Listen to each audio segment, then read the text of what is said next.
Bismillahirrahmanirrahim. Assalamualaikum warahmatullahi wabarakatuh. Waalaikumsalam.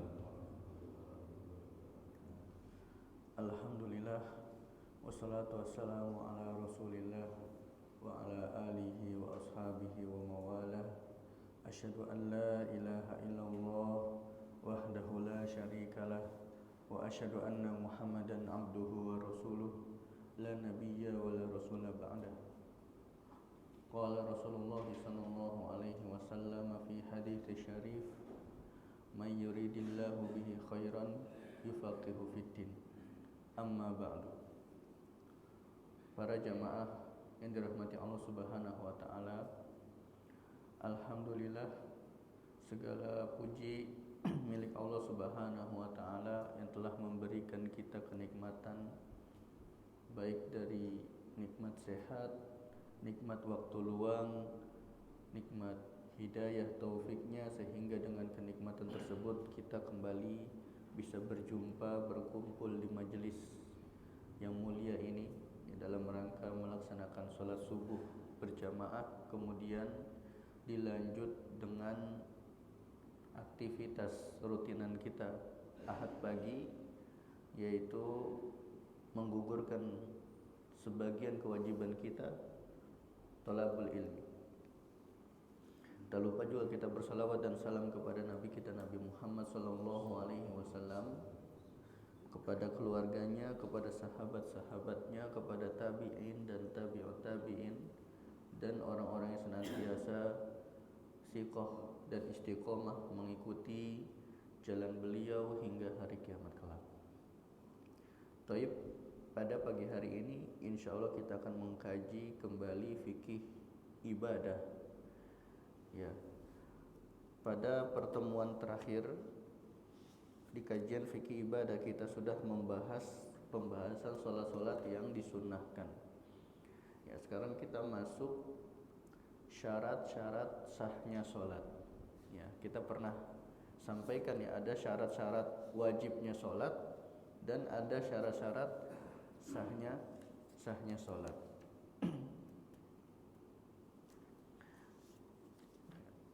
Ya, pada saat itu kita jelaskan syarat-syarat wajibnya sholat ada 3. Yang pertama Islam, yang kedua balik, dan yang ketiga berakal.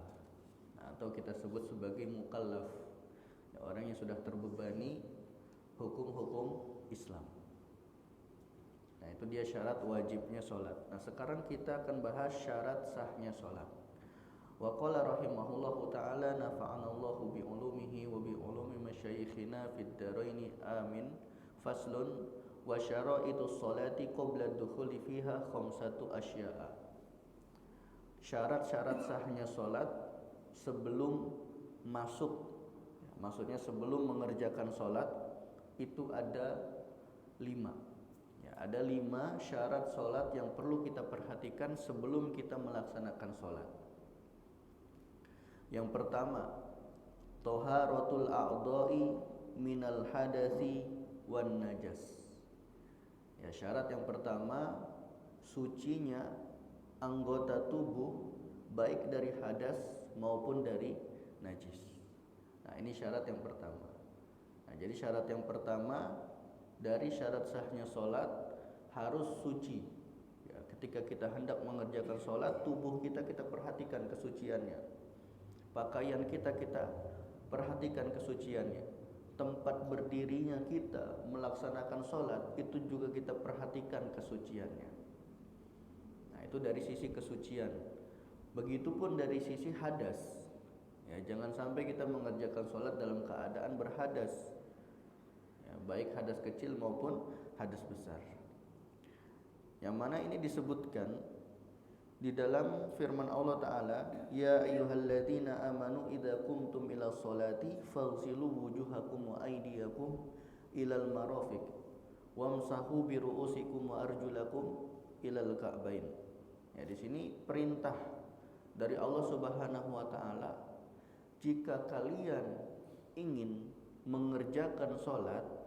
Nah, di sini adalah perintah. Perintahnya apa? Perintahnya adalah wudu. Ya, pertama dimulai dari membasuh wajah. kemudian membasuh kedua tangan sampai siku, kemudian mengusap kepala, kemudian membasuh kaki sampai mata kaki. Nah, ini perintahnya, yang artinya ketika kita ingin mengerjakan sholat tanpa wudu, maka sholat yang kita kerjakan itu tidak akan sah. Dan kemudian dilanjut, wa in kuntum junuban. Nah, kalau seandainya kalian junub.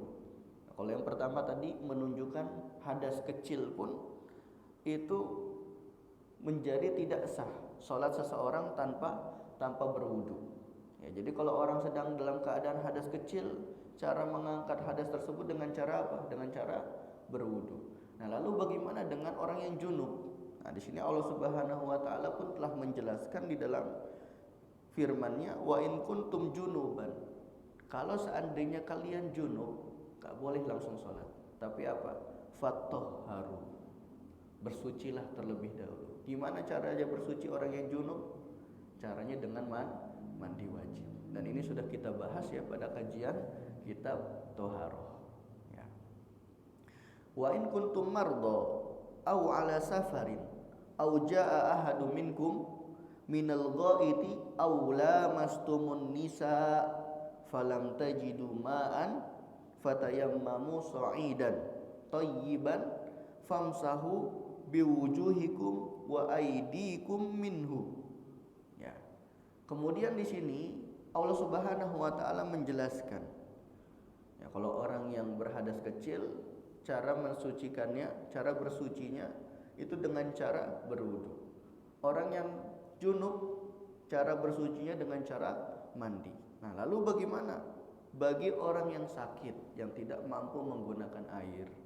Lalu bagaimana bagi orang yang sedang dalam keadaan safar dan dia tidak menemukan air juga? Di sini Allah telah menjelaskan, wa in kuntum mardo aw ala safarin. Ya, jika kalian sakit, ya, dalam kondisi sakit atau dalam keadaan safar, au jaa ahadun minkum minal ghaid, atau kalian buang air besar, ya, aula mastumun nisa. Nah, di sini dijelaskan atau kalian menyentuh perempuan, ya, yang menjadi dalil bahwasannya bersentuhan kulit antara laki-laki dan perempuan yang bukan mahram itu membatalkan wudu.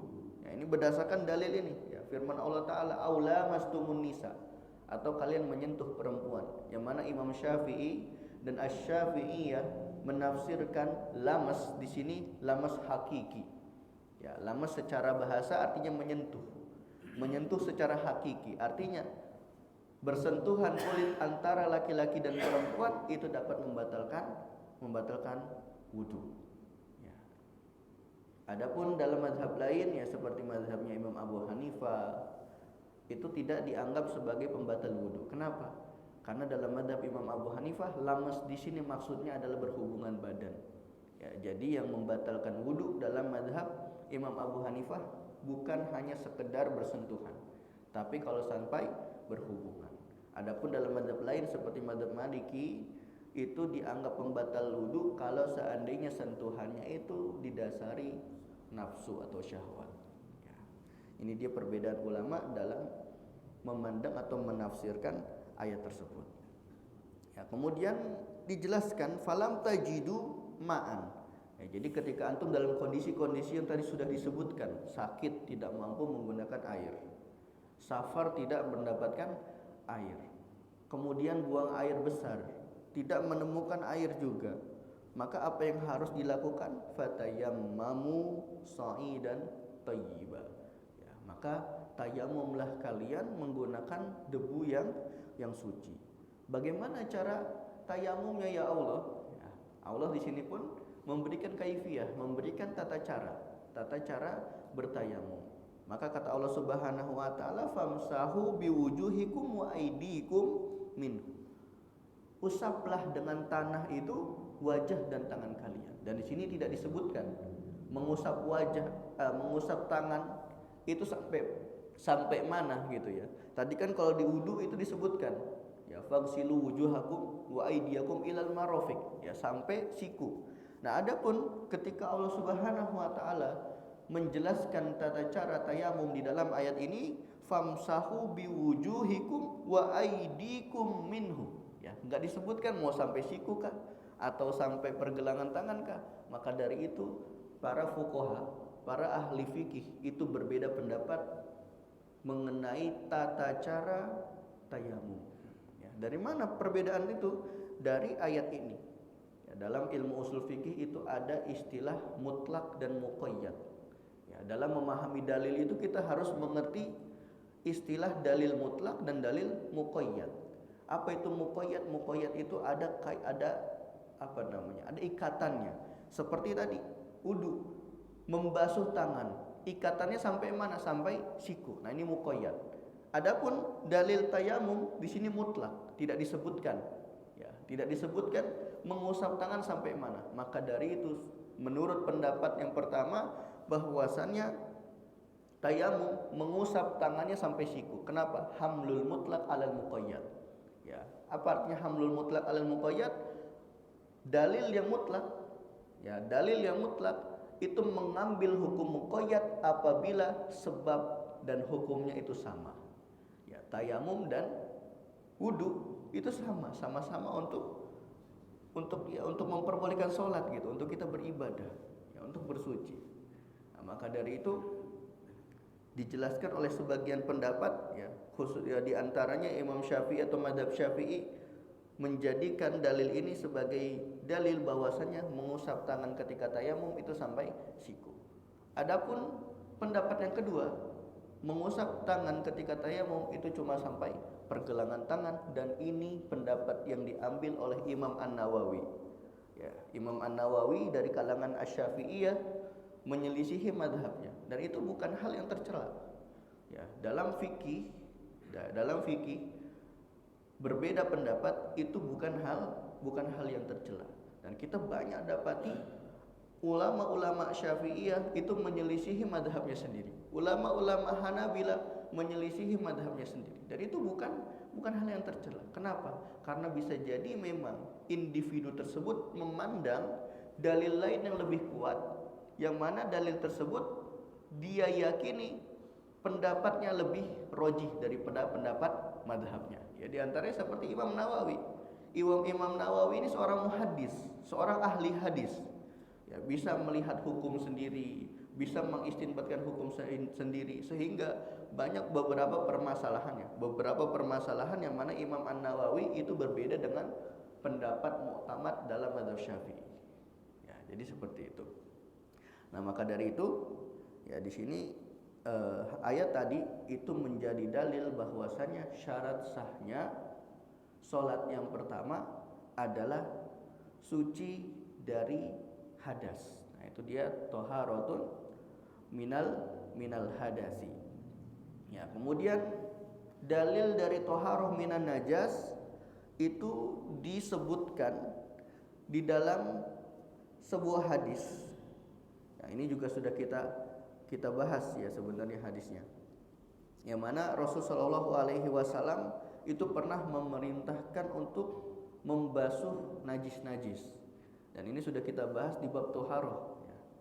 Kaqaulihi li Fatimah binti Hubaish, ya, sebagaimana perkataan Nabi SAW kepada Fatimah binti Abi Hubaish radhiyallahu anha.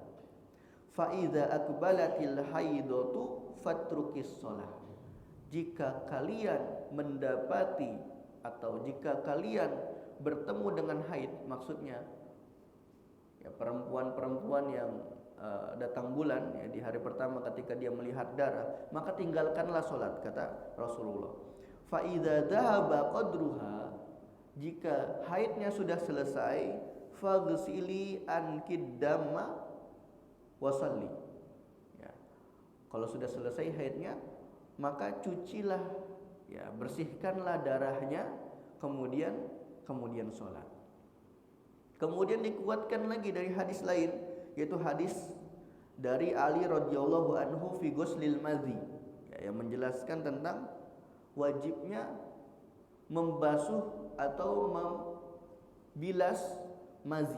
Ya, ini yang menjadi dalil bahwasannya sesuatu yang najis itu bisa menjadi penghalang sahnya sholat. Ya, maka dari itu syarat sahnya sholat yang pertama, kita perlu memperhatikan kesucian tubuh kita, baik dari hadas maupun dari najis. Nah, ini yang pertama. Kemudian yang kedua, satrul aurati bilibasin tahirin. Jadi yang pertama,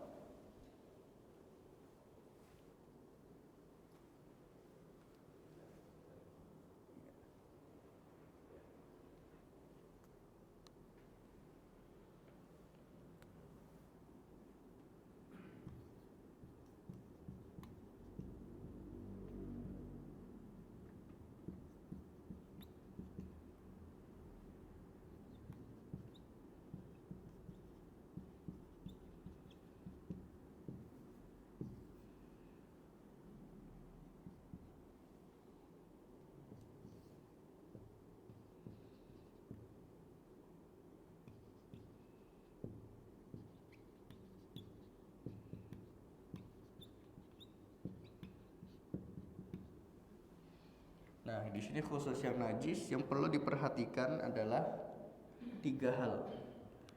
Yang pertama tubuh, yang kedua pakaian, dan yang ketiga tempat sholat. Nah, tempat sholat itu perlu diperhatikan area-area yang sekiranya anggota kita itu bertumpu.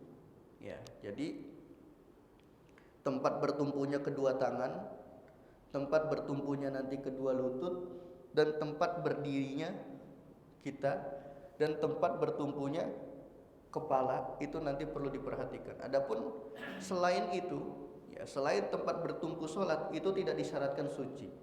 Ya, yang disyaratkan suci itu adalah tempat bertumpunya anggota-anggota sholat. Ya. Nah, ini yang perlu diperhatikan. Dan juga perlu memperhatikan apa yang kita injak itu tersambung nggak dengan sesuatu yang najis. Ya, jadi misalnya ada tali, yang mana tali itu pengikat anjing. Anjingnya masih ada di situ hidup, ya lagi berkeliaran di sekitar. Kemudian talinya itu keinjak sama kita dan kita sholat. Nah, maka sholat kita batal. Karena apa? Kita menginjak sesuatu yang tersambung dengan najis.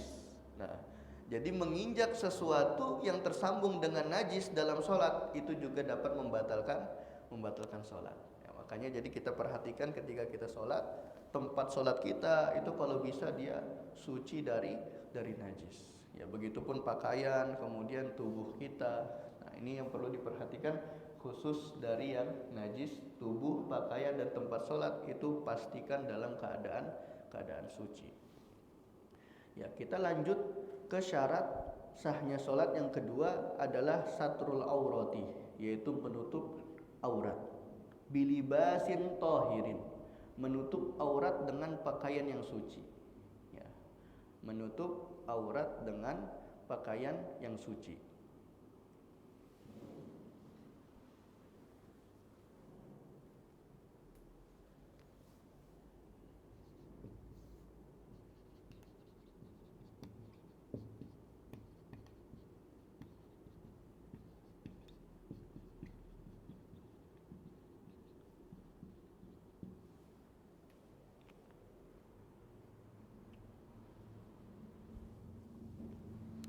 Ya, jadi nggak sah ya sholatnya orang yang telanjang. Ya, orang yang telanjang kemudian sholat, dia nggak sah sholatnya. Meskipun dia menutupi auratnya dengan kegelapan. Maksudnya gimana? Misalnya dia sholat dalam keadaan telanjang di ruangan yang gelap. Ini nggak sah. Ya. Jadi yang namanya syarat sahnya sholat itu harus menutup aurat, ya, menutup dengan membalut, baik dengan pakaian ataupun dengan kain. Nah, berbicara tentang aurat, aurat itu dibagi menjadi 2. Ada aurat di dalam sholat, ada juga aurat di luar sholat. Ya. Artinya aurat yang di luar sholat ini adalah aurat di hadapan orang asing yang bukan mahram. Ya, aurat di dalam sholat. Nah, yang pertama, aurat di dalam sholat bagi laki-laki. Ya, bagi laki-laki auratnya antara pusar dan lutut. Ya, ini aurat di dalam sholat. Ya, jadi auratnya laki-laki ketika melaksanakan sholat itu antara pusar dan lutut. Ya, maka kita bisa lihat, kita saksikan ketika orang yang sedang ihram, ya, itu membuka sebagian tubuhnya, kemudian melaksanakan sholat. Sah tidak sholatnya? Sah. Kenapa? Karena auratnya laki-laki dalam sholat itu antara pusar dan lutut. Ya. Selama pusar dan lututnya itu dia tertutupi, kemudian melaksanakan sholat, maka sholatnya sah. Nah, ini aurat laki-laki dalam sholat. Adapun aurat perempuan dalam sholat, seluruh tubuh kecuali wajah dan telapak tangan. Ya, seluruh tubuh kecuali wajah dan telapak tangan. Lalu bagaimana Ustadz perempuan yang bercadar kemudian sholat menggunakan cadar? Apa hukumnya? Hukumnya kalau tidak ada kondisi darurat makruh. Ya, kalau tidak ada kondisi darurat makruh. Begitupun laki-laki sholat pakai masker. Kalau tidak ada kondisi darurat makruh. Ya, tapi kalau ada kondisi darurat, ya misalnya perempuan itu memang mengambil pendapat yang wajah itu wajib untuk ditutup, sehingga dia pakai cadar. Kemudian sholatnya di masjid umum yang ada kemungkinan wajahnya bisa terlihat kalau dia tidak pakai cadar. Maka pada kondisi ini sholat menggunakan cadar hukumnya wajib.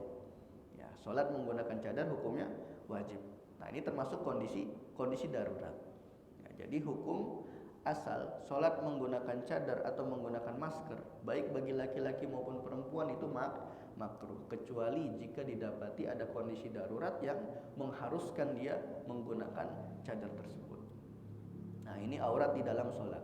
Adapun aurat di luar sholat, ya di hadapan orang asing yang bukan mahram, laki-laki auratnya seluruh tubuh. Ya, laki-laki auratnya seluruh tubuh. Jadi bukan berarti ketika kita tahu aurat laki-laki itu antara pusar dan lutut, kita seenaknya buka baju kemudian nongkrong depan rumah. Ya, ini nggak boleh. Karena apa? Seluruh tubuh ini haram untuk dilihat oleh perempuan yang bukan mahram. Ya, jadi ini pendapat yang pertama. Jadi sebenarnya aurat laki-laki di luar sholat itu ada dua pendapat. Pendapat yang pertama seluruh tubuh, dan ini pendapat yang dikuatkan dalam madhab Syafi'i. Ya, aurat laki-laki di luar sholat di hadapan laki-laki, di hadapan perempuan asing itu seluruh tubuh. Adapun pendapat yang kedua antara pusar dan lutut. Ya, ini pendapat juga di dalam madhab Syafi'i. Pendapat yang kedua, aurat laki-laki di luar sholat atau di hadapan perempuan asing itu antara pusar dan lutut. Kemudian aurat perempuan, ya aurat perempuan di luar sholat, ya di hadapan laki-laki asing. Ya. Aurat perempuan di luar sholat, pendapat pertama, dan ini pendapat yang mu'tamad dalam madhab Syafi'i, pendapat yang dikuatkan itu seluruh tubuh. Ya, seluruh tubuh tanpa terkecuali. Ini yang dikuatkan dalam madhab Syafi'i, seluruh tubuh. Maka pendapat mu'tamad dalam madhab Syafi'i menggunakan cadar itu hukumnya wajib. Ya, dalam madhab Syafi'i menggunakan cadar itu hukumnya wajib. Nah, ini pendapat yang paling masyhur. Nah, maka dari itu berbicara tentang cadar, apakah perempuan itu wajib menutup auratnya? Kalau kita tinjau dari perspektif 4 madhab, ada 2 mazhab yang mewajibkan dan ada 2 mazhab yang mengatakan sunnah. Ya, mazhab yang mengatakan wajib itu mazhab Maliki dan mazhab Syafi'i. Ya, jadi pendapat yang mengatakan cadar itu wajib bagi perempuan mazhab Maliki dan mazhab Syafi'i. Ini menurut kedua mazhab ini, cadar bagi perempuan atau perempuan wajib menutup wajahnya itu mutlak, tidak ada syarat. Ya, tidak ada syarat atau tidak ada alasan apapun. Adapun dua mazhab sisanya, yaitu mazhab Hanafi dan mazhab Hambali, berpendapat bahwasanya menggunakan cadar itu hukumnya sunnah. Ya, dalam mazhab Hanafi dan mazhab Hambali, menggunakan cadar itu hukumnya sunnah.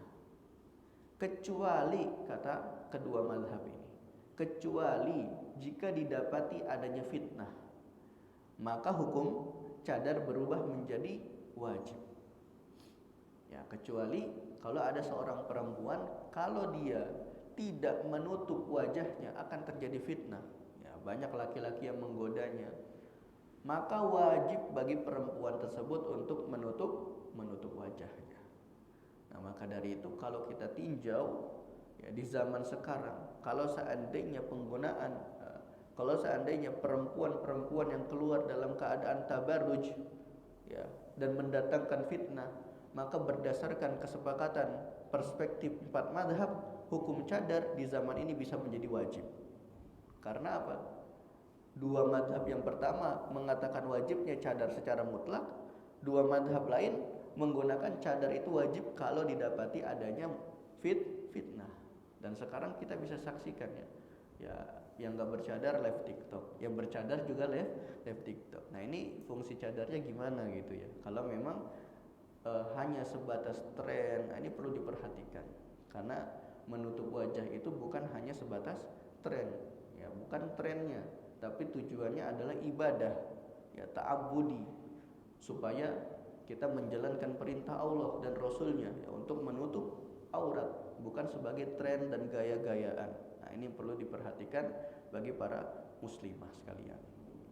Ya, jadi itu berbicara tentang cadar. Nah, jadi cadar tadi itu dalam madhab Syafi'i. Kalau dalam perspektif 4 madhab tadi sudah kita bahas. Kalau dalam madhab Syafi'i itu ada dua pendapat. Pendapat yang pertama, aurat perempuan di luar sholat itu seluruh tubuh tanpa terkecuali. Pendapat keduanya, seluruh tubuh kecuali wajah dan telapak tangan. Tapi pendapat yang rajih dalam madhab adalah pendapat yang pertama. Ya.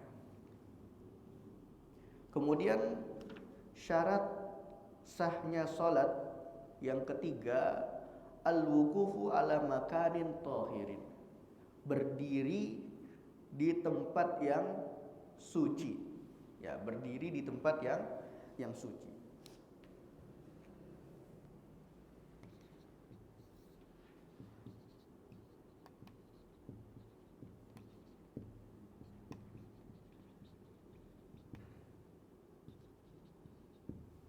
Nah, ini bisa kita lihat ya. Dia berhubungan yang kedua dengan pakaian, yang ketiga tempat sholat. Ya. Jadi syarat sahnya sholat yang ketiga adalah al-wukufu ala makanin tahirin, yaitu berdiri di tempat yang suci. Dalilnya mana ini dalilnya? Dalilnya adalah hadis Arab Badui. Ya, ingat ya, kita pernah bahas hadis Arab Badui yang mana Arab tersebut pernah kencing di masjid, ya, kencing di masjid, kemudian para sahabat itu pengen ngeroyok, ya, pengen nangkep itu. Kemudian kata Rasul, dah biarin, ya, tinggalin. Mendingan kalian ambil satu ember air, kemudian antum guyur sisa kencingnya. Nah, ini sebagai dalil bahwasannya tempat berdiri kita ketika melaksanakan sholat itu disyaratkan harus suci. Nah, ini yang ketiga. Kemudian yang keempat, al-ilmu bidukhulil waqti. Ya, yang keempat syarat sahnya sholat, yang keempat harus mengetahui masuknya waktu sholat.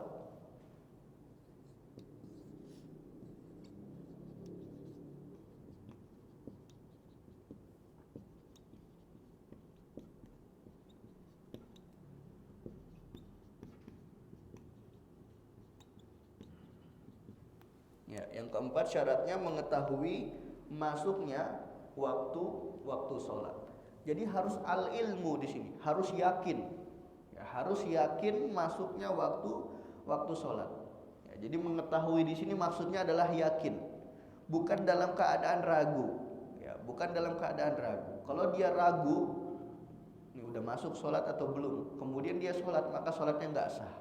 Sekalipun pada faktanya dia sholat di waktu yang tepat, tapi karena dia memulai sholatnya dalam keadaan ragu, maka itu yang menjadi sebab sholat yang dia kerjakan tidak sah.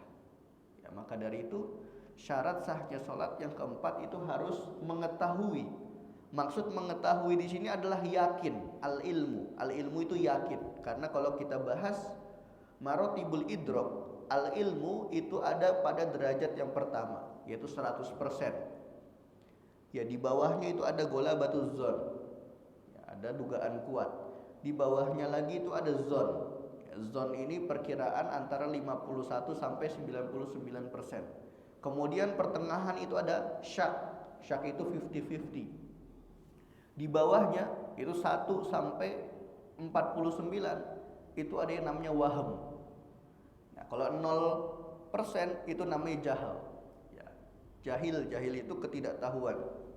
Nah, maka dari itu di sini yang menjadi syarat sahnya sholat itu harus al-ilmu, yaitu yakin. Yakin telah masuknya waktu sholat. Kalau dia sholat dalam keadaan ragu sudah masuk atau belum waktu sholat, maka sholat yang dia kerjakan tidak sah.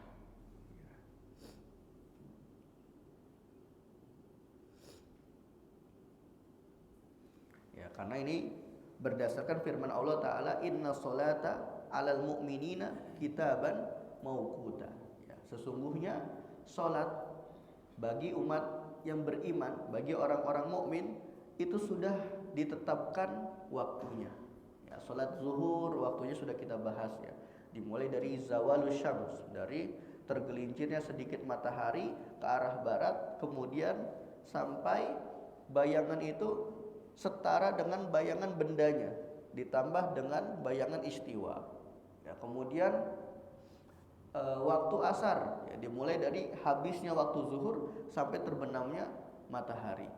Ya, kemudian waktu maghrib dimulai dari terbenamnya matahari, terbenam seluruh ya, maksudnya sini seluruh lingkar matahari itu sampai terbenamnya mega merah di langit. Nah, menunjukkan itu batasan waktu maghrib. Ya, dari terbenamnya matahari sampai terbenamnya mega merah itu masuknya waktu maghrib. Kemudian terbenam mega merah itu masuk waktu isya. Sampai kapan? Sampai terbitnya fajar shodiq. Ya, terbitnya fajar shodiq ini adalah awal waktu subuh. Sampai kapan? Sampai terbitnya sebagian lingkar matahari. Dan ini sudah kita bahas pada pembahasan waktu-waktu sholat. Ya, dan dalilnya itu berdasarkan perbuatan malaikat Jibril yang mencontohkan kepada Rasulullah SAW. Yang mana Jibril itu pernah sholat di awal waktu dan pernah sholat di akhir waktu. Kemudian mengatakan mabaina hada sholat. Ya, antara awal dan akhir ini adalah waktu sholat gitu. Jadi antara bergesernya matahari ke arah barat ya, awal masuk waktu zuhur, sampai bayangan itu ya, bayangan dari matahari itu sejajar atau ukurannya sama dengan bendanya, ditambah sedikit dengan bayangan istiwa, itu adalah waktu zuhur. Ya, itu adalah waktu zuhur. Jadi antara itu adalah waktu zuhur. Ya, jam 2:30 itu masih masuk waktu zuhur. Tapi kalau sudah masuk waktu asar berarti sudah berakhir waktu zuhur dan seterusnya. Ya, itu dia sudah kita bahas terkait dengan waktu-waktu sholat. Nah, kemudian selanjutnya yang kelima yang menjadi syarat sahnya sholat yang terakhir adalah istiqbalul kiblati, itu menghadap kiblat.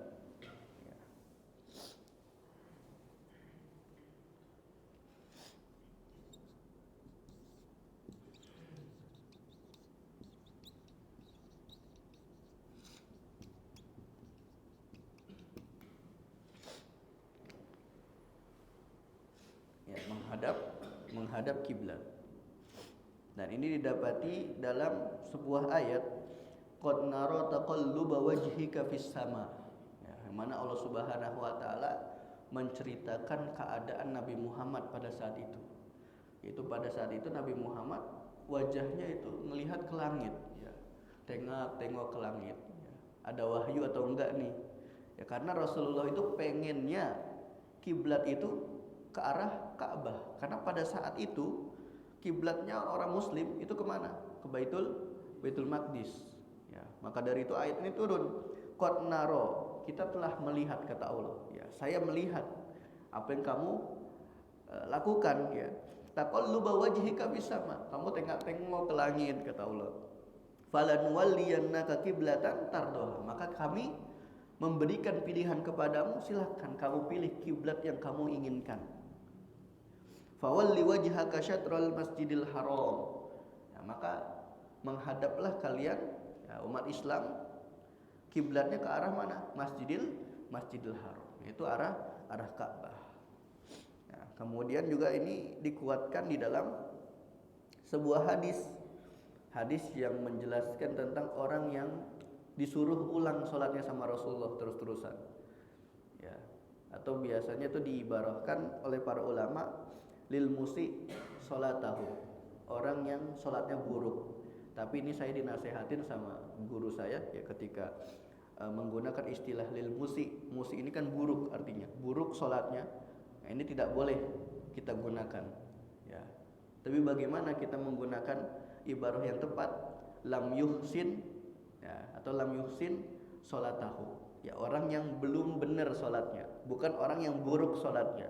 Nah, ini maka diganti, ya, ibarahnya. Tapi ibarah ini sudah masyhur di kalangan kitab-kitab fikih atau bahkan di kalangan para pelajar hadis, ya, pasti mereka taunya sholat orang yang disuruh ulang terus sama Rasulullah itu diibarahkan dengan orang yang sholatnya buruk. Al-musi, nah musi ini artinya buruk. Al-musi sholatahu, ya. Tapi kita ganti lam yuhsin sholatahu, ya. Lam yuhsin maksudnya belum benar sholatnya. Karena kan setelah belajar sama Rasul benar sholatnya. Kalau al-musi artinya kita menetapkan sholat yang dia kerjakan dari awal sampai akhir, dari sebelum belajar sampai setelah belajar selalu buruk gitu sholatnya. Makanya kita rubah lam yuhsin, ya, belum benar sholatnya. Tapi setelah belajar maka sholatnya menjadi benar. Nah, itu disebutkan idza qumta ila sholati fa asbiq bil wudu. Ya, kalau kalian atau kalau kamu pengen melaksanakan sholat, kamu wudu dulu kata Rasul. Summastaqbil al qiblata fakabbir. Kemudian kamu menghadap kiblat. Setelah itu baru takbir. Dan ini sebagai penguat bahwasannya di antara syarat sahnya sholat itu harus menghadap kiblat. Nah, sekarang yang menjadi pertanyaan, yang menghadap kiblat itu apa? Kepala kah? Kaki kah? Apa yang menjadi patokan kita menghadap kiblat? Nah, jadi yang menjadi patokan kita menghadap kiblat adalah dada. Ya, yang menjadi patokan kita menghadap kiblat adalah dada. Jadi kalau ada orang yang dia tengok itu nggak batal sholatnya, ya. Tapi kalau tanpa adanya uzur hukumnya makruh, tidak sampai membatalkan sholat. Tapi kalau sudah dadanya itu miring dari kiblat itu batal sholatnya. Nah, ini maka yang menjadi patokan adalah dada. Kalau kaki, ya, dia nggak menghadap kiblat, nggak batal sholatnya.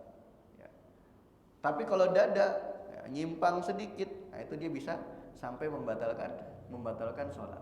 Dan ini pun didapati perdebatan oleh para ulama. Yang kita hadap ini kiblatnya, ya, maksudnya Ka'bahnya atau arah Ka'bah.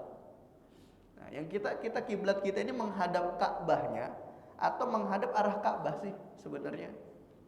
Makanya kan ada tuh masjid-masjid yang udah dibangun tapi nanti sajadahnya dimiringin gitu. Nah, ini ngapain gitu kan? Kan kalian membangun masjid itu sudah berdasarkan ijtihad. Ya sudah berdasarkan ijtihad. Kenapa sudah diijtihadkan Ka'bahnya ke sana, pas udah jadi sajadahnya dimiringin lagi? Itu ngapain gitu. Nah, jadi yang menjadi pertanyaan, kiblat kita itu Ka'bahnya atau arah Ka'bah? Misal ya, kita kasih gambar di sini. ini Ka'bahnya. Nah kan kalau kita perhatikan itu di Masjidil Haram itu sholat kan ngelilingin Ka'bah ya, ngelilingin Ka'bah. Nah ini arahnya ke sini ke sini. Nah, pernah nggak ngelihat ada orang yang sholat seperti ini di Ka'bah? Ada ya. Nah, ini Ka'bahnya di sini, dia sholat di sini ke sana. Pernah lihat ya? Nah, jadi ini didapati perbedaan pendapat di dalam fikih. Ya, pendapat yang ini pendapat mazhab Imam Abu Hanifah. Ya, jadi pendapat mazhab Imam Abu Hanifah bahwasanya kiblat kita itu jihah, arah Ka'bah, bukan Ka'bahnya. Jadi Ka'bahnya di sini, ya udah, berarti kita menghadap sana. Itu dalam mazhab Imam Abu Hanifah. Jadi tidak wajib untuk menghadap Ka'bahnya kalau dalam mazhab Imam Abu Hanifah. Karena yang wajib itu menghadap arah Ka'bahnya. Ka'bah itu di mana ya, di situ arahnya saja. Kita nggak perlu menghadap kiblatnya langsung. Ya. Ini dalam mazhab yang pertama, mazhab Imam Abu Hanifah.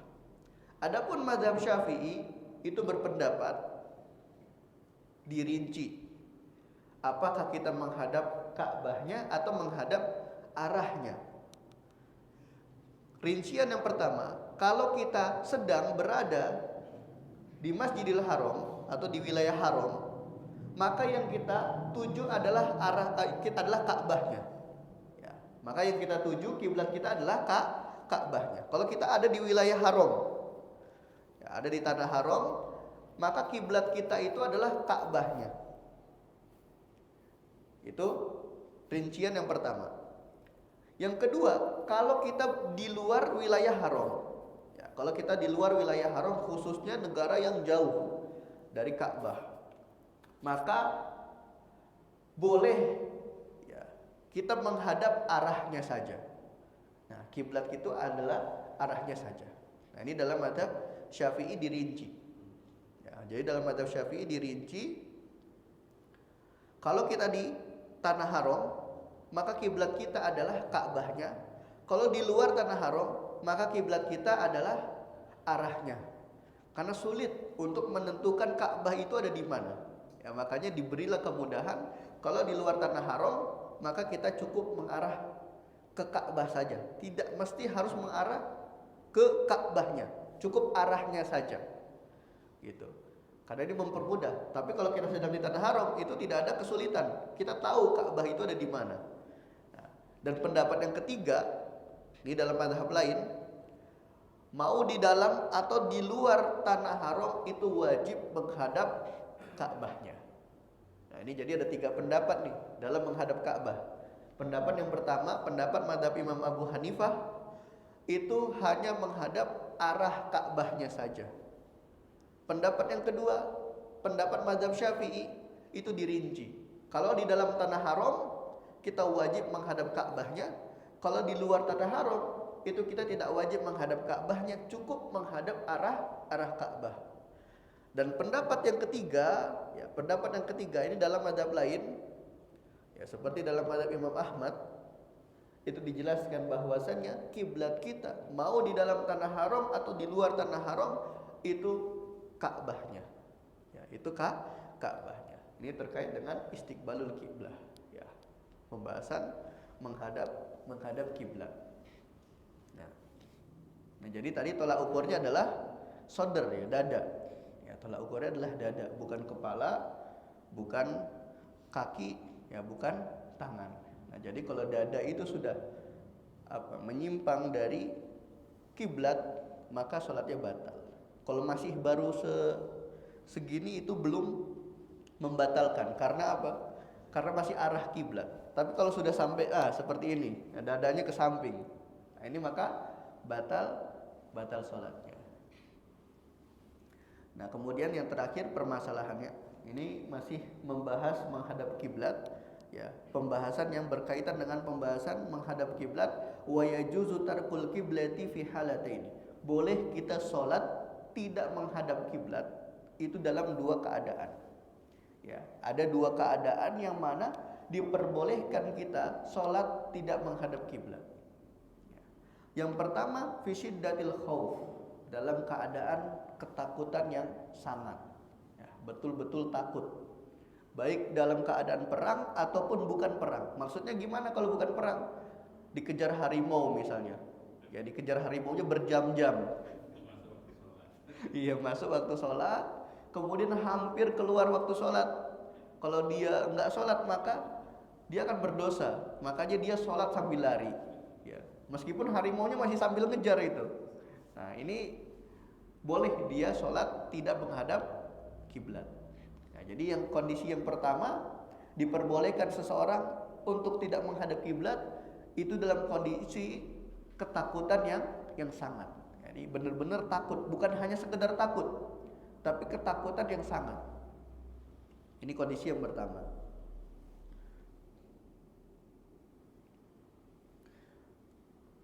Kemudian kondisi yang kedua, ya, kondisi yang kedua finna filati fis safar ala rahilah, yaitu ketika seseorang mengerjakan sholat sunnah dalam safarnya di atas kendaraan. Ya. Jadi ketika seseorang melaksanakan sholat sunnah, nah di sini sholatnya sholat sunnah, bukan sholat wajib. Ya, sholat sunnah dalam kondisi safar dan di atas kendaraan. Dan inilah yang menjadi dalil ya bahwasannya sholat wajib itu tidak boleh dikerjakan di atas kendaraan selama dia tidak bisa menghadap kiblat. Tapi kalau kendaraannya mampu untuk dia melaksanakan sholat menghadap kiblat seperti kapal, ya itu boleh. Ya pesawat yang disediakan tempat sholatnya itu boleh dia sholat di kendaraan tersebut. Tapi kendaraan yang tidak memungkinkan seperti bis, gitu ya, kereta yang tidak memungkinkan kita untuk menghadap kiblat, tidak memungkinkan kita untuk berdiri, maka tidak boleh kita sholat di atas kendaraan. Ya, jadi karena syarat rukunnya sholat itu nanti berdiri. Jadi segimanapun kita harus diusahakan berdiri. Sedangkan safar di atas kendaraan itu tidak menjadi rukhsah kita untuk tidak berdiri. Ya, jadi ketika kita di dalam mobil, ya bis kah atau di dalam kereta, kondisinya duduk, maka itu kita tidak boleh sholat di kendaraan tersebut. Tapi kalau di kapal atau di pesawat yang difasilitasi tempat sholat, maka sah-sah saja kita melaksanakan sholat di kendaraan tersebut. Karena tidak ada satupun dalil Rasulullah mengerjakan sholat fardu, ya sholat wajib di atas kendaraan, itu tidak ada. Nah makanya di sini kita akan bacakan hadisnya yang diriwayatkan oleh Imam Bukhari dari Jabir radhiyallahu anhu. Qala, ya berkata Rasulullah sallallahu alaihi wasallam yusolli ala rahilatihi haitsu tawajjahtu. Ya, yang mana kata Jabir Rasulullah itu pernah sholat ya di atas tunggangannya menghadapku, ya menghadapku. Wa fi riwayatin, dalam riwayat lain nahwal masyriqi, ya dalam riwayat lain Rasulullah itu menghadap timur pada saat itu. Fa iza aradal faridota, tapi ketika beliau ingin melaksanakan sholat fardu, nazala, turun dari kendaraannya, fastaqbalal kiblat, kemudian menghadap kiblat. Nah, ini hadis menjelaskan bahwasanya ketika Rasulullah ingin melaksanakan sholat wajib, beliau turun dari kendaraan, tidak sholat di atas kendaraan. Seandainya saja sholat fardu itu boleh dilaksanakan di atas tunggangan, maka Rasulullah pasti sudah mengerjakannya terlebih dahulu. Karena kan perbuatan Rasulullah adalah hadis, ya perkataan, perbuatan, ikrarnya Rasulullah itu adalah hadis. Tapi di sini Rasulullah justru mencontohkannya turun. Ya, ketika hendak melaksanakan sholat fardu beliau turun. Nazala fastaqbalal qiblah. Wa fi riwayatin an Ibni Umar, dan didapati sebuah riwayat di dalam hadis ya Ibnu Umar, kana yusolli fis safar, yang mana kondisinya saat itu Rasulullah sholatnya dalam keadaan safar. Yang artinya kalau kita gabung nih antara dua hadis Jabir dan hadis Ibnu Umar, bahwasannya perbuatan Rasulullah sholat sunnah yang dikerjakan itu dalam keadaan safar. Yang artinya kalau bukan dalam keadaan safar, maka kita tidak boleh sholat sunnah tidak menghadap kiblat. Ya, jadi kapan rukhsah tidak menghadap kiblat itu diperbolehkan? Kalau seandainya sholat yang kita kerjakan adalah sholat sunnah dan dalam keadaan safar. Ya, bisa dipahami ya di sini ya. Nah, jadi ini sekilas sedikit pembahasan yang terkait dengan menghadap kiblat. Ya, baik, mungkin materi kita cukup sampai sini. Barangkali ada yang ingin ditanyakan. Ya.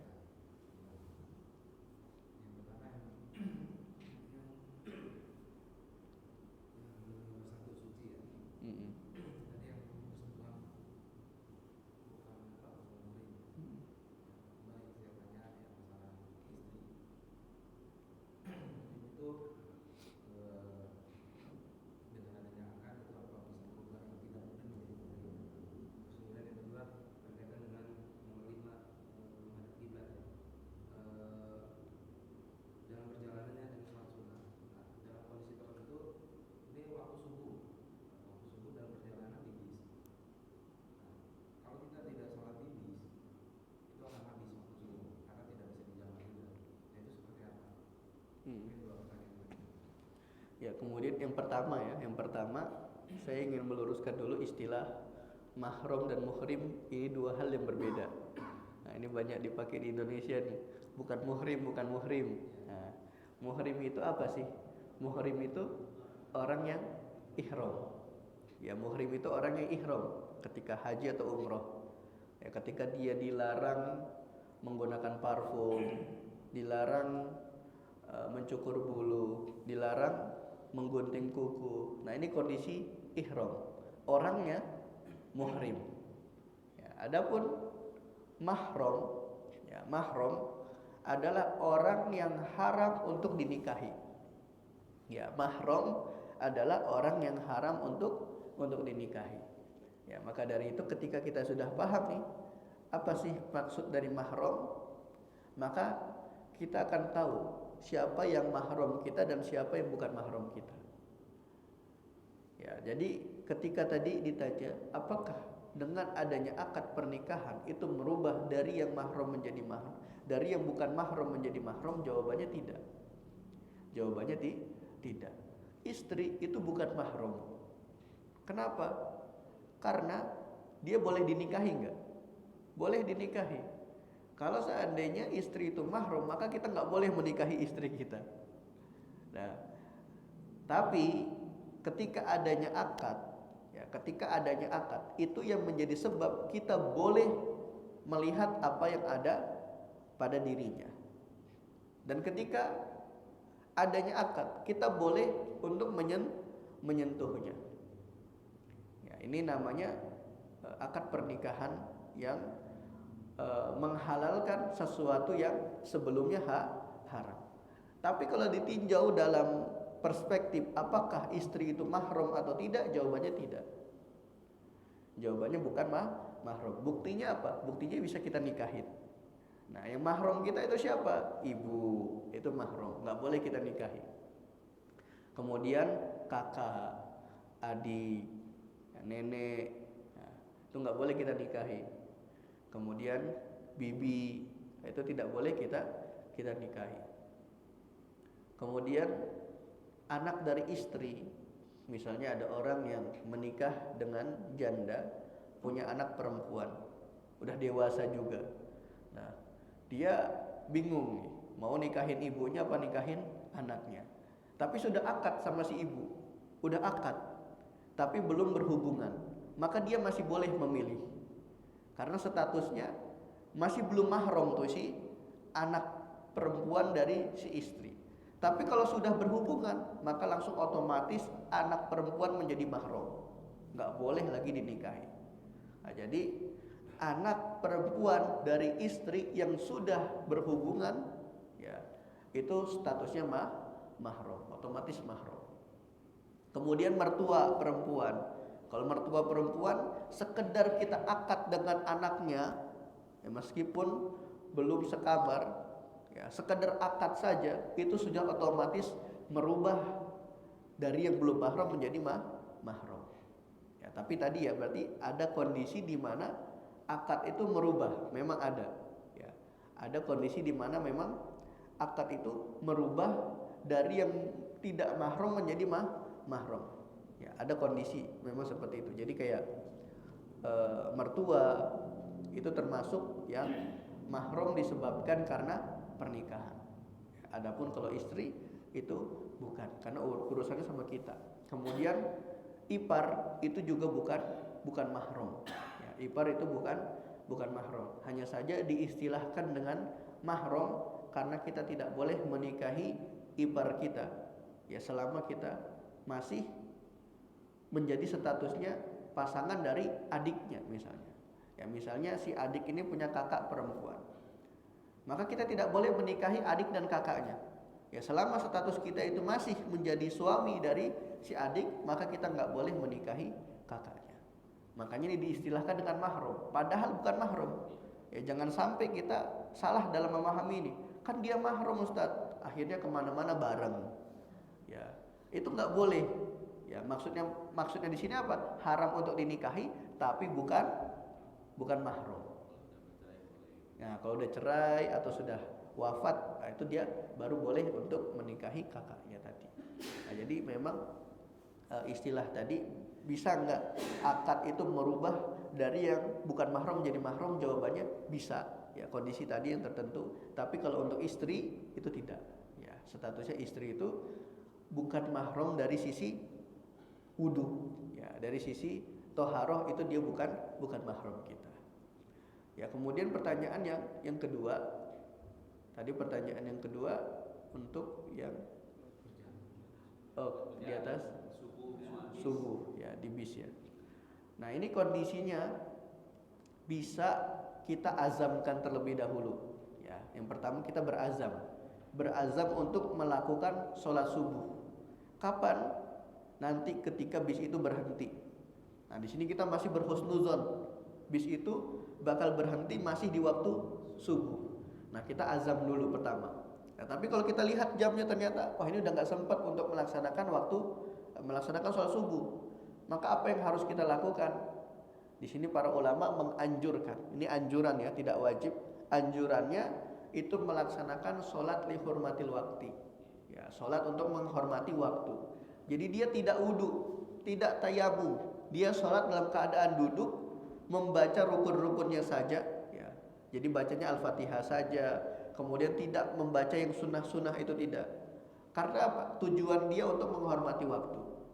Ya, untuk menghindari dari dosa. Nah, nanti ketika dia sudah selesai sholat menghormati waktu, kemudian sudah sampai ke tujuan dan dia mampu untuk mengerjakan sholat, maka dia mengkodok sholat subuh yang tadi belum dia kerjakan. Jadi sholat yang dia kerjakan di atas bis tadi itu statusnya sholat untuk menghormati waktu, bukan sholat subuh. Ya, supaya dia menghindari dari dosa. Karena ketidakmampuan dia untuk mengerjakan sholat di atas kendaraan tadi, dan ini termasuk rukhsah. Gitu. Nah, jadi itu dia jawabannya.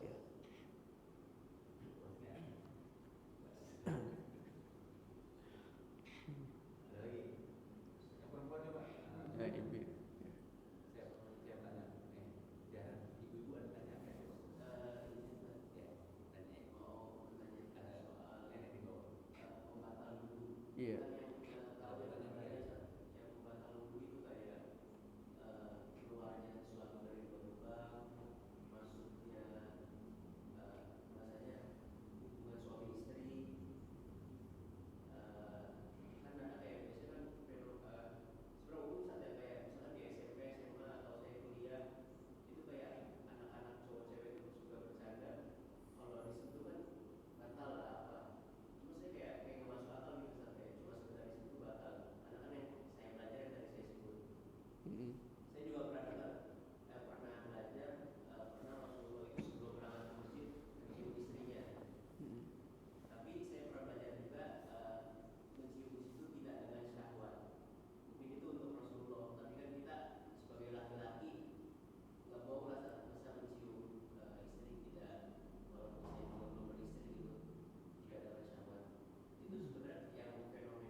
Iya.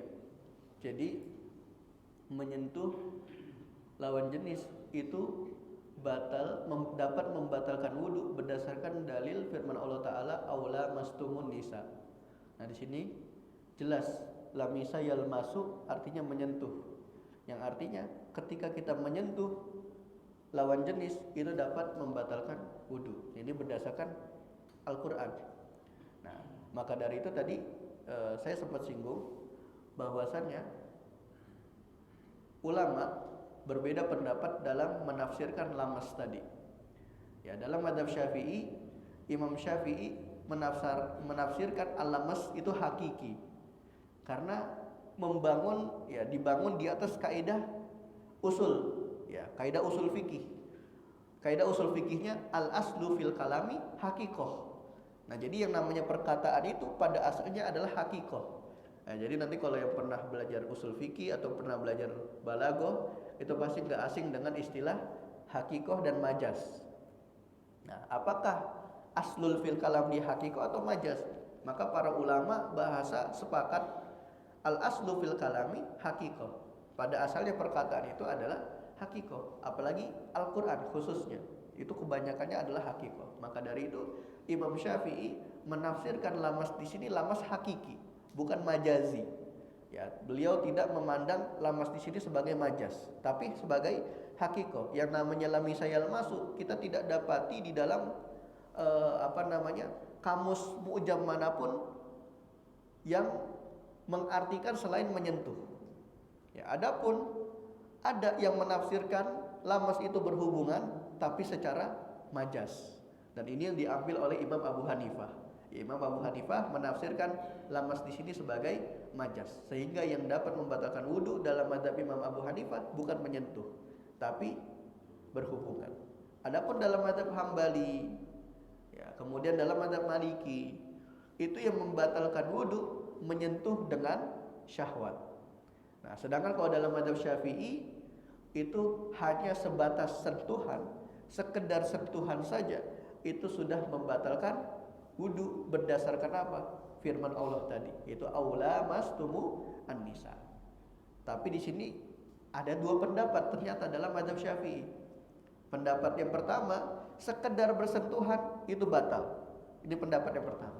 Pendapat yang kedua, yang batal yang nyentuh. Ya, yang batal yang nyentuh. Jadi orang yang disentuh itu enggak batal. Ya, misalkan ada tuh di sekolah-sekolah yang bercandaannya kayak gitu. Ya, nanti dia habis wudu disentuh. Ya sudah, kita ambil pendapat yang kedua. Ya terserah kamu mau nyentuh, kamu yang batal gitu ya. Saya mah nggak batal gitu. Karena apa? Karena saya yang disentuh. Dan ini ada pendapat di dalam mazhab Syafi'i. Ya, jadi yang artinya kenapa kok mazhab Syafi'i menafsirkan bahwasannya sentuhan itu dapat membatalkan? Karena lamas yang di dalam Al-Quran ini adalah lamas hakiki. Adapun hadis yang tadi disebutkan, ya Rasulullah pernah mencium istrinya ketika hendak berangkat ke masjid. Yang menjadi pertanyaan di sini dan tidak dijelaskan di dalam hadis, bagaimana cara Rasulullah mencium kening istrinya? Ada hail atau tidak? Ya, barangkali ketika Rasulullah itu mencium istrinya ada hailnya. Apa itu hail? Ada penghalang, ada pembatas. Misalnya ditutupi dengan hijab. Ya, jadi Rasulullah itu tidak langsung menyentuh kulit istrinya, tidak langsung mencium kulit istrinya, tapi yang dicium adalah hijabnya. Nah, ini dia hadis yang disebutkan tadi, itu ada hadis ihtimam. Begitupun hadis ketika Rasulullah itu sholat kemudian kaki Aisyah ya diangkat, ya digeser sama Rasulullah.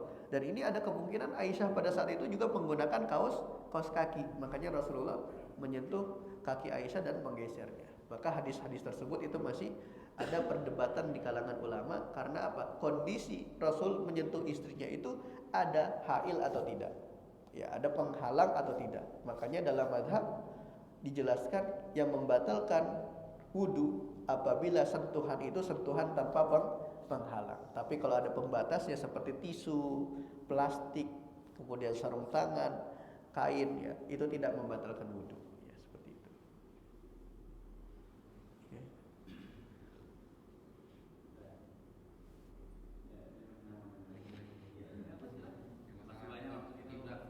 Iya.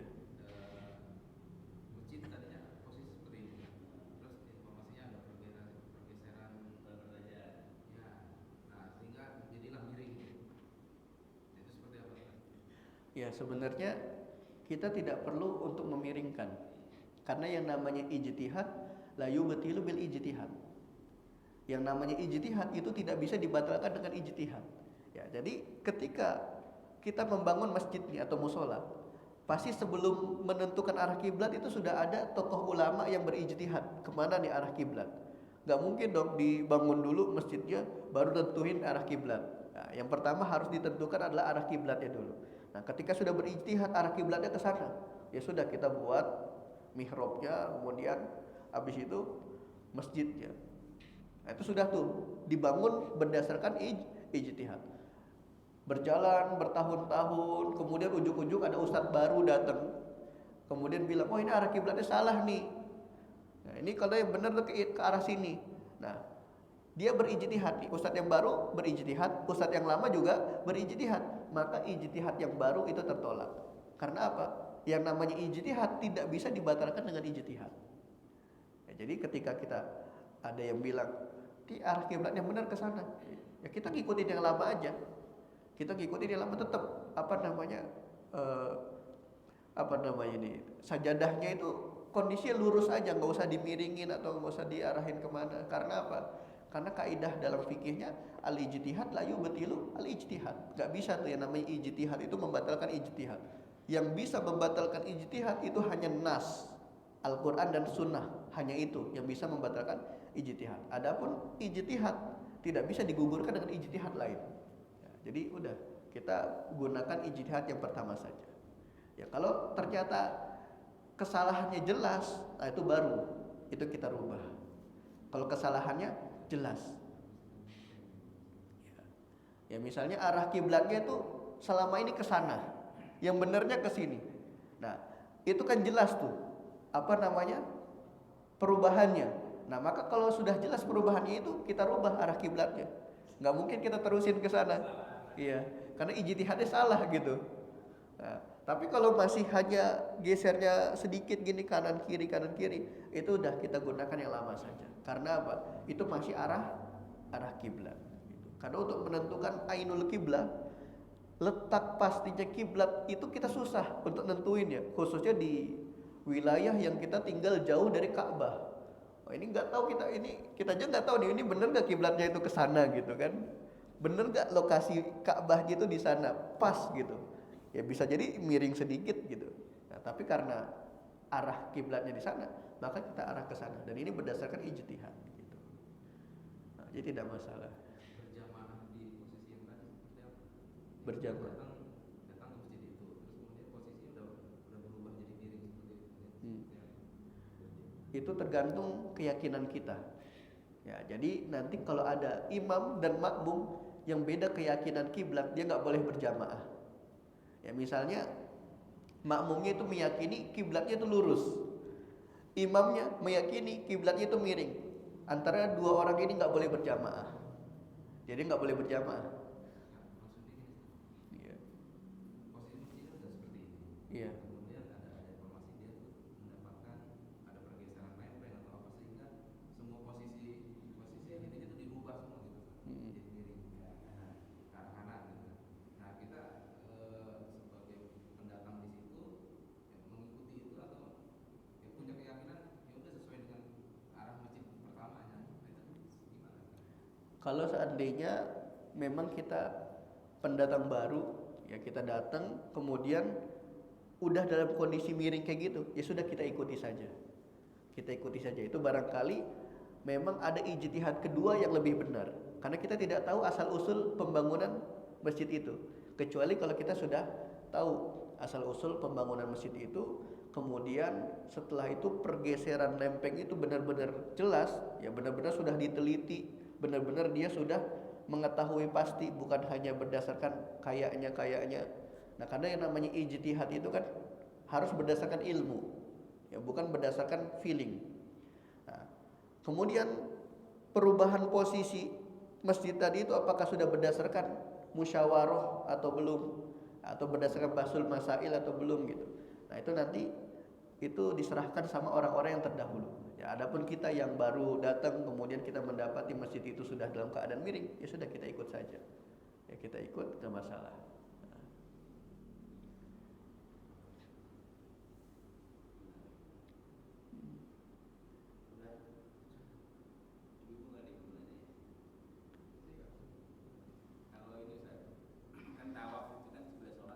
Mm-mm. Nah tadi yang cadar tadi itu menggunakan kan wanita kan muka dan tangan ya. Mm-mm. Tapi pada waktu ada hal yang menyebabkan kemungkinan untuk yang terganggu pada orang lain itu berarti itu juga dihukumi sama atau boleh ditutup. Untuk terganggu gimana misalnya? Kan kalau tadi kan pada waktu mungkin nanti muka ini akan menjadi fitnah gitu. Iya. Sementara kan hukum awalnya kan harus muka dan tangan ya. Mm-mm. Pada waktu tawaf itu Iya. menghukuminya seperti sholat atau khusus untuk tawaf berbeda. Ya, jadi sebenarnya ketika ihram itu perempuan nggak boleh pakai cadar. Iya maksudnya gitu. Uh-uh. Harus buka. Harus buka. Ya. Beda bagi hukumnya beda ya. Beda hukum. Walaupun itu statusnya sholat kan. Uh-uh. Adapun kalau misalnya memang dia pengen pakai cadar, syaratnya cadarnya nggak boleh nyentuh kulit wajahnya. Gimana caranya? Dikasih kayu. Ya, jadi dikasih kayu, cadarnya itu nggak boleh nyentuh wajah, kulit wajahnya. Karena ini sebagai bentuk ta'abudi, ya, sebagai bentuk ibadah kita. Di mana larangannya bagi perempuan itu untuk menutup, ya, larangan bagi perempuan ketika ihram itu menutup wajah. Ini dilarang. Bagi laki-laki dilarang menggunakan peci. Nah, jadi ini kita taati. Ya. Adapun kalau dia memang wajahnya terlalu cantik gitu ya, bisa menimbulkan fitnah ketika sedang tawaf, ya sudah nggak apa-apa dia pakai cadar, tapi dengan syarat tadi dikasih kayu. Ya mungkin jarang ya ada yang nemuin seperti itu ya. Ya karena memang sudah jarang dibahas terkait fikih perempuan tadi ya, ketika dia haji atau umroh menggunakan cadar ketika sedang dalam keadaan ihram, itu sangat-sangat jarang ditemui. Ya kebanyakannya sudah lepas saja, nggak mau ribet. Karena kalau pakai kayu itu ribet, ya sangat ribet sekali gitu. Nah, ya kondisinya sama, ya tawaf gitu, kondisinya sama. Adapun kan kalau dalam sholat menggunakan cadar itu hukumnya makruh, ya. Tapi kalau dalam haji, nah itu nanti bisa membatalkan haji dan umrohnya. Ya bisa berpotensi untuk membatalkan haji atau umrohnya, karena dia melakukan larangan-larangan yang seharusnya tidak boleh dikerjakan oleh orang yang sedang ihram. Iya. Tadi berdiri ya. Iya. Berdiri di suci ya, berdiri. Pada kondisi tertentu kan kadang orang lemah ya gitu ya. Tapi lemahnya seseorang itu kan kadang-kadang untuk berdiri dia masih bisa, tapi untuk ruku, sujud dan bergerakan dia nggak bisa. Berarti syarat sahnya sholat untuk orang seperti itu diawali dengan berdiri dulu ya, baru kemudian boleh dia duduk atau dia dengan posisi yang mampu dia lakukan kan ya? Ya dia harus berdiri dulu. Kan? Takbiratul ihramnya harus dalam keadaan berdiri. Nah setelah itu duduk. Iya. Kan banyak yang nggak paham ya. Iya. Nah, makanya tuh kalau di Sudan itu ada kursi. Di masjid itu ada kursi bagi yang memang sudah sepuh atau punya sakit, dia nggak bisa ruku, nggak bisa sujud. Nah, makanya tapi dia berdiri, ya takbir berdiri, terus sampai bacaan imam dia masih berdiri, dan nanti ketika ruku baru dia duduk. Ya, ketika ruku dia duduk, iktidal duduk, sujud dia duduk, nanti ketika takbir bangun lagi dia bangun lagi. Nah itu seperti itu. Iya. Jadi orang langsung duduk kan? Nah itu nggak boleh. Selama dia mampu berdiri, dia nggak boleh langsung duduk. Ya harus berdiri dulu. Tolak ukurnya apa? Tolak ukur dia mampu berdiri. Kalau dia masih mampu untuk mendatangi masjid, berarti dia masih mampu berdiri. Karena dia jalan tuh. Nah, berarti dia masih mampu berdiri. Ya seminimal dia berdiri sampai bacaan surahnya akhir. Ya. Itu sampai ruku lah. Ya ketika ruku dia silakan duduk. Tapi ketika bacaan imam dari Al-Fatihah, kemudian bacaan surah setelah Al-Fatihah, itu dia dalam keadaan berdiri sebisa mungkin. Ya, makanya dianjurkan bagi imam ketika melihat ada kondisi makmum yang sakit seperti itu, tidak boleh memperpanjang sholatnya. Karena apa? Karena itu akan menzolimi saudara kita yang sedang sakit. Itu jadi tidak terlalu panjang. Ya. Makanya Ketika imam mengatakan sawu sufufakum, itu bukan hanya sekedar sawu sufufakum. Kemudian dia tidak memperhatikan makmumnya. Dia perhatikan di sini makmumnya ada siapa saja. Ada yang sakit kah? Ada yang sedang buru-buru ingin safar kah? Ya, ada yang udah sepuh kah gitu. Nah, kalau subuh memang dianjurkannya panjang, ya, kalau subuh. Ya, tapi maghrib itu dianjurkan pendek. Terus isya itu dianjurkan pertengahan, tidak terlalu panjang dan tidak terlalu pendek. Itu kalau subuh memang dianjurkannya panjang.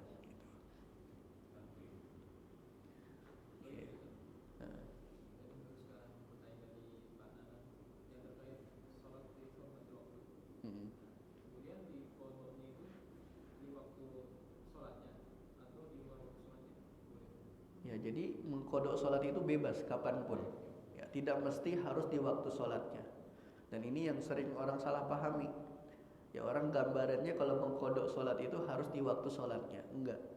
Ya, misalnya dia tadi sampai di lokasi tujuan itu zuhur. Ya sudah, dia sholat zuhur. Setelah dia sholat zuhur, dia sholat subuh. Itu sah. Statusnya apa? Kodok. Ya, karena yang namanya kodok itu mengerjakan sholat di luar waktu. Kapanpun. Ya, makanya kalau ada orang yang dia ketiduran, kemudian dia bangun, maka perintahnya kata Nabi apa? Langsung sholat. Ya, jangan sampai nunggu subuh besoknya. Ya, ada orang yang ketiduran kesiangan nih, bangun jam 7. Otomatis kan dia belum mengerjakan sholat subuh. Ya, maka dia harus kerjakan pada hari itu juga gitu. Jangan sampai dia ngerjain subuhnya besok. Nah, ini salah kaprah kalau kayak gitu. Jadi yang namanya kodok itu kapan boleh dikerjakan? Kapanpun. Ya, kapanpun kita mau kerjakan selama masih di hari itu. Ya, anjurannya masih di hari itu. Kalau dikerjakannya di hari esok tanpa ada uzur, ini nggak boleh. Ya, sebagian ulama ada yang mengharamkan dan sebagian ulama ada yang memakruhkan. Ya, itu nggak boleh. Kalau kita mengundurnya sampai besok. Ya, paling terakhir masih di hari itulah kita kerjakan. Ya, seperti itu.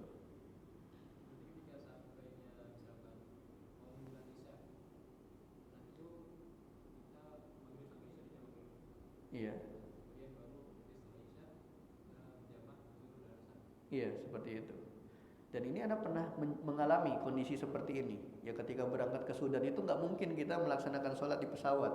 Waktu itu nggak ada ya, karena pesawat yang Anda tumpangi itu Ethiopia, itu nggak ada tempat sholatnya.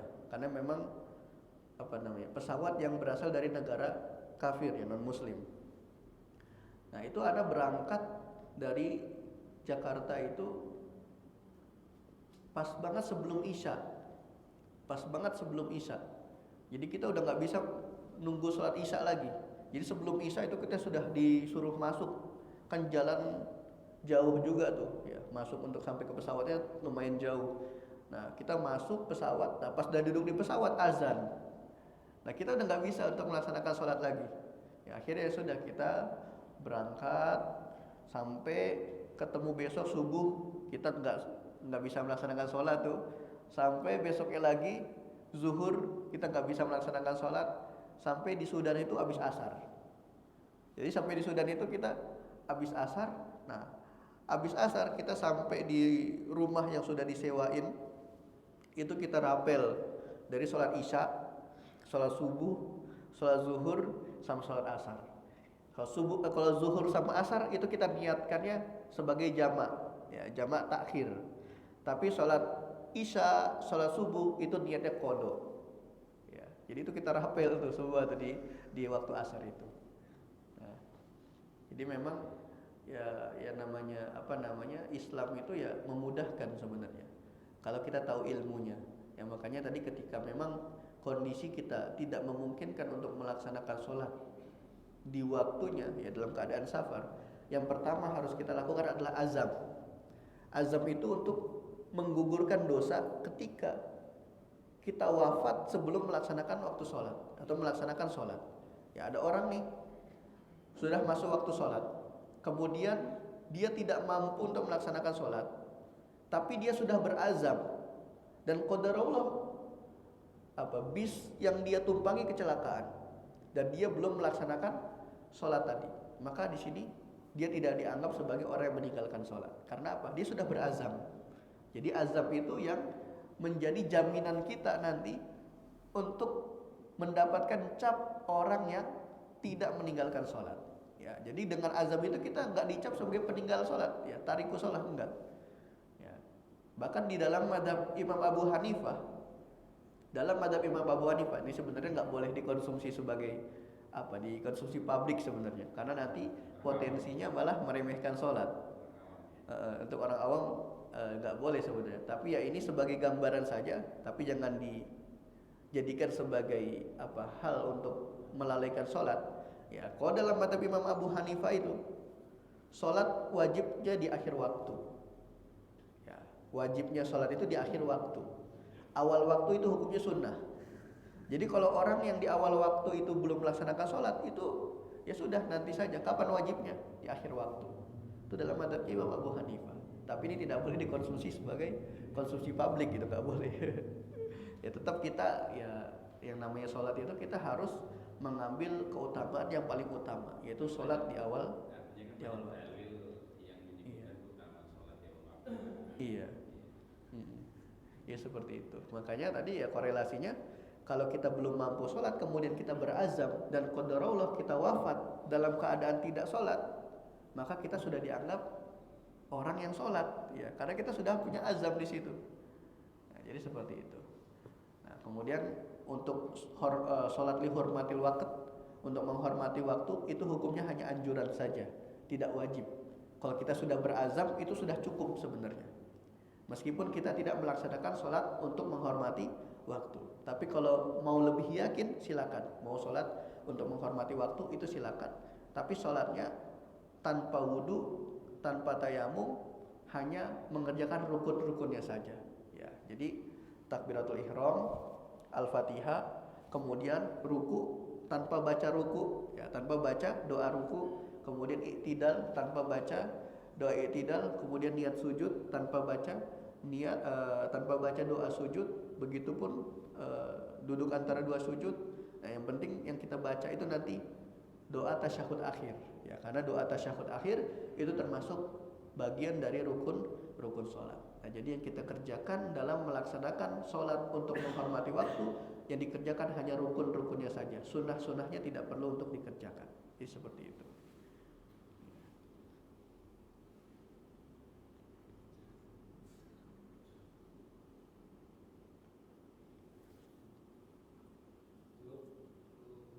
Ada lagi?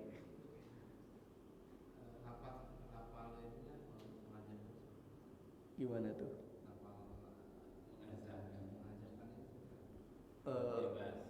Bebas, itu tidak perlu kita lafadzkan khusus. Ya, yang penting kita berazam ingin melaksanakan sholat. Ya, kita ingin melaksanakan sholat itu entah di pertengahan waktu atau di akhir waktu. Karena kita tidak tahu nih kondisi bis ini kapan berhenti. Yang penting kita azamkan dulu. Ya Allah, saya berazam untuk melaksanakan sholat ini. Nanti ketika bis ini berhenti entah di tengah waktu atau di akhir waktu. Nah, tapi ketika kita lihat ternyata di akhir-akhir waktu bisnya masih gak berhenti, ya sudah, kita sholat untuk menghormati waktu jika mampu. Kalau jika tidak juga gak masalah, itu sudah terwakilkan. Jadi ketika nanti ternyata kalau udah keluar waktu sholatnya, kita tidak berdosa. Karena apa? Kita sudah berazam tadi. Jadi azam tadi itu yang menjadi tameng kita dari dosa meninggalkan sholat sampai keluar waktunya. Tapi ini hanya dikhususkan bagi orang yang safar, ya. Ya, jangan sampai lagi nongkrong, duduk-duduk, kemudian saya berazam, saya pengen melaksanakan sholat nanti sampai keluar waktu. Ini tetap berdosa. Jadi azam di sini tamengnya nggak bisa jadi tameng. Ya. Azam ini bisa menjadi tameng kapan? Kalau dalam keadaan safar. Kalau nggak safar itu tidak mendapatkan rukhsah. Gitu.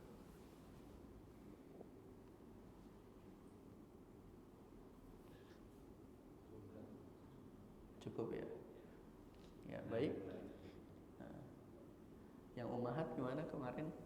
Belum terjawab.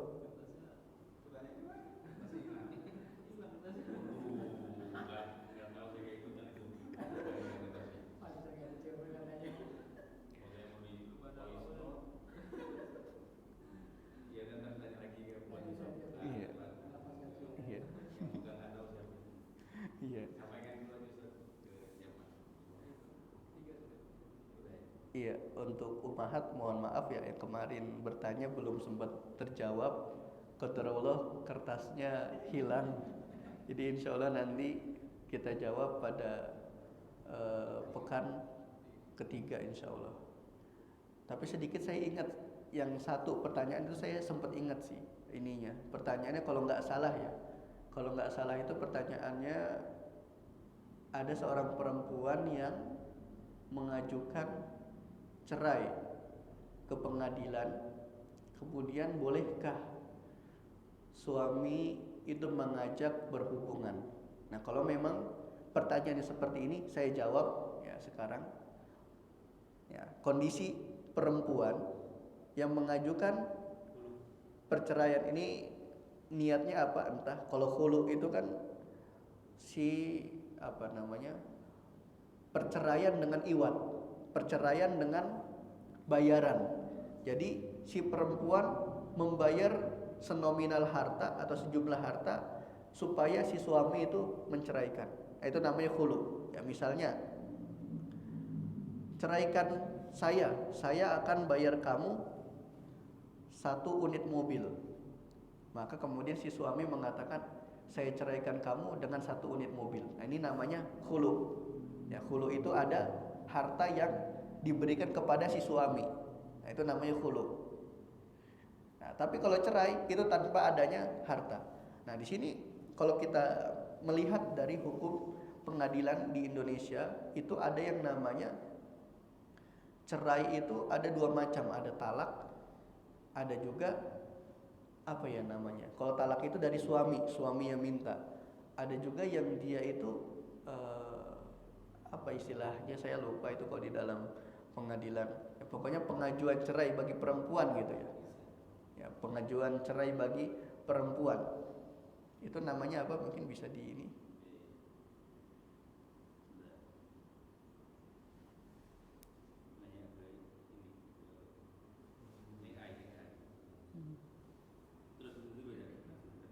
Iya. Nah, jawabannya itu bolehkah suami mengajak berhubungan? Kalau dalam Islam yang namanya perempuan itu tidak bisa mentalak, ya, tidak bisa mentalak. Sehingga selama si suami itu belum mengucapkan atau melafadzkan talak, maka status keduanya itu masih sah menjadi suami istri. Jadi ketika seorang istri itu mengajukan perceraian ke pengadilan, apakah boleh dia mengajak berhubungan? Jawabannya harus kita rinci. Yang pertama, apakah sebelum si istri itu mengajukan perceraian kepada pengadilan, si suami sudah mengucapkan talak atau belum? Ini yang pertama. Kalau seandainya si suami belum pernah melafadzkan talak di hadapan istrinya, kemudian istri mengajukan perceraian di pengadilan, maka selama hakim itu belum menetapkan cerai, status keduanya masih suami istri dan boleh melakukan hubungan. Nah, ini kalau kasusnya si suami belum pernah melafadzkan talak di hadapan istrinya. Ya, belum pernah mentalak istrinya, tapi yang pengen cerai itu istrinya. Ya, sehingga istrinya itu mengajukan perceraian ke pengadilan. Nah, selama pengadilan itu belum memproses, kan yang namanya pengadilan agama itu ada proses untuk ketuk palu. Ya, yang pertama ya dimediasi dulu keduanya, ya dinasehatin dulu. Nggak langsung pengadilan itu langsung ketuk palu, dah kamu cerai. Nah, itu selama masih proses itu keduanya ini masih statusnya suami istri, sehingga keduanya masih boleh melakukan hubungan. Tapi kalau kasus yang kedua, ya, si istri itu sudah menggugat, ya, gugatan ya waktu itu ya. Baik tadi nanti cerai di pengadilan itu ada 2, ada talak, ada gugatan. Kalau fasakh itu beda, ya, itu gugatan, diambil dari gugatan fasakh itu yang ditetapkan oleh hakim. Nah, jadi kalau permohonan wanita ke pengadilan untuk bercerai itu namanya gugatan. Kalau sudah ditetapkan baru fasakh. Kalau sudah ditetapkan oleh hakim. Nah, sedangkan kalau laki-laki ya itu namanya talak. Nah, tadi kita kembali ke permasalahan. Kasus yang kedua, kalau seandainya gugatan perempuan ke pengadilan ini itu sudah didasari ucapan talak suami. Ya, si suami sudah mengatakan saya talak kamu. Nah, secara syar'i sah talaknya. Mereka berdua sekarang ini sedang talak roj'i, dalam artian masih ya di dalam fase-fase masa iddah. Nah, jadi si perempuan ini sedang dalam kondisi masa iddah. Nih kalau si suami ini sudah melafadzkan talak, maka waktu yang mereka punya itu 3 bulan atau 3 kali suci atau 3 kali haid. Ya tergantung mazhab mana yang mau mereka ambil. Di 3 bulan ini, ya di 3 bulan pertama ini mereka perlu memikirkan kembali apakah mau rujuk atau tidak. Ya. Tapi kalau seandainya si perempuan masih di masa iddah sudah mengajukan gugatan ke pengadilan, ya. Tapi masih diproses oleh pengadilan, apakah boleh si suami itu mengajak berhubungan dengan si istri? Jawabannya, kalau ditinjau dari syariat itu diperbolehkan. Tapi ya yang menjadi permasalahan nanti status gugatan yang sudah dilakukan oleh si perempuan ke pengadilan. Ya, dia ketika berhubungan itu statusnya sudah rujuk. Nah, tapi yang menjadi permasalahan yang udah diurus ke pengadilan itu gimana nantinya? Nah, mau nggak mau dia nanti harus membatalkan gugatan yang di pengadilan tadi. Itu repot lagi nanti.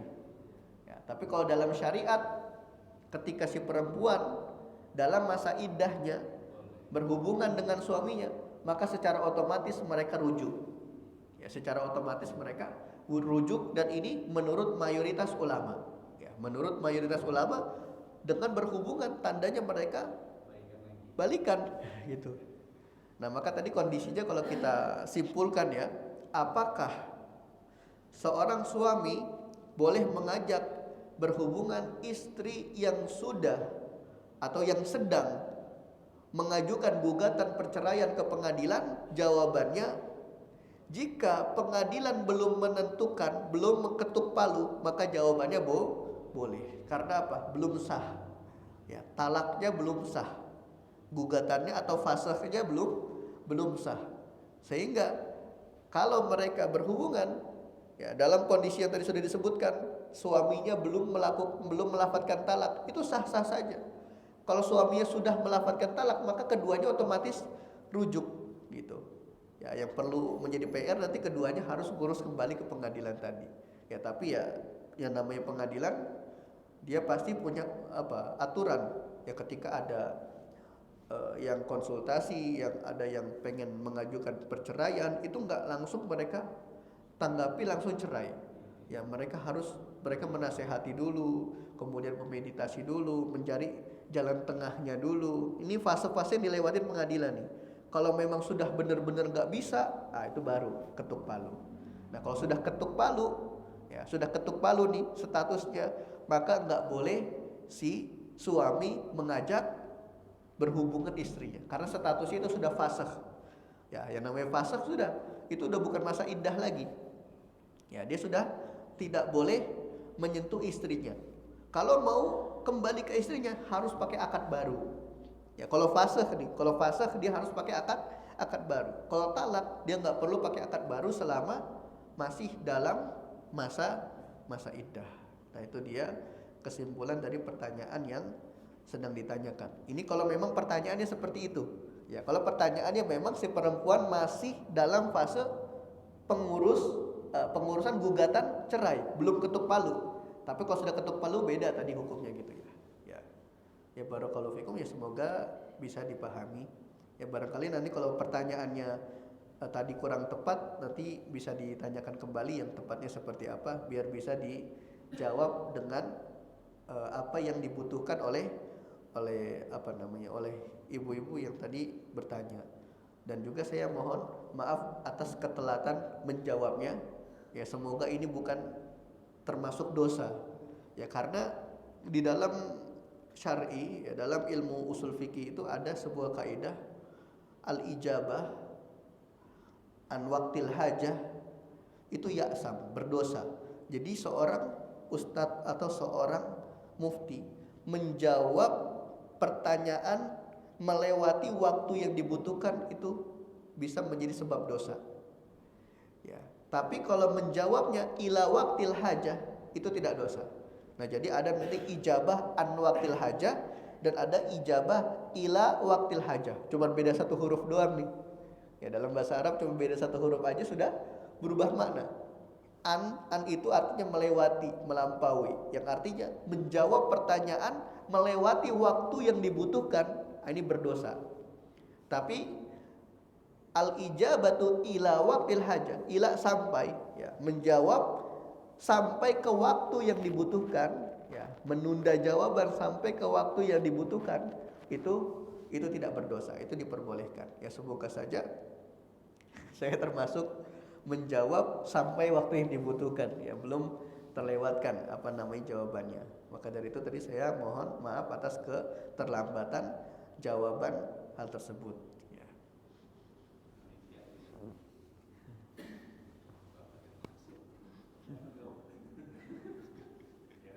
Mungkin cukup ya. Ya saya cukupkan. Ya semoga bermanfaat. Kita akhiri dengan hamdalah alhamdulillahirabbil alamin, dan kita tutup dengan doa kafaratul majlis. Subhanaka Allahumma bihamdika asyhadu an la ilaha illa anta astaghfiruka wa atubu ilaik. Wal asri innal insana lafi khusr illal ladzina amanu wa amilus solihati wa tawassaw bil haqqi wa tawassaw bis sabr. Assalamualaikum warahmatullahi